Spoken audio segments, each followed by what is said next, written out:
ក្នុងនេះដល់ពតស្នាញ់អញ្ចឹងបានវាការពីមន់ទាឈ្នះ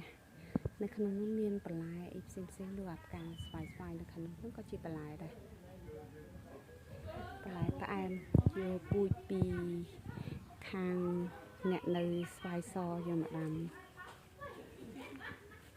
គាត់ថាបន្លែហ្នឹងគឺយកពីចិនមកនេះដាំមាននេះក៏សាច់ល្អដែរតែអត់តឃើញចេញផ្កាខាងនោះចេញផ្កាមុនចំណែកអានេះទៀបបារាំងឆ្នាំនេះអត់សូវផ្លែហ្មងនេះនោះ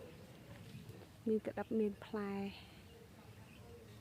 បណ្ណានៃមួយនេះស្លឹកគ្រៃនេះម៉ាកាដាមៀដាំដូចជាចូល4-5 ឆ្នាំហើយស្លឹកគ្រៃត្រប់ពញងហើយនឹងខាងក្រោយនោះគឺជាដើមទម្លាប់របស់ខ្មែរណាទាមកដេកនៅក្រោមនឹងតិចត្រប់ពញងទៀបបារាំងស្លឹកគ្រៃហើយនេះការរំដួលទៅដាំបានប្រហែលខែលូតល្អតា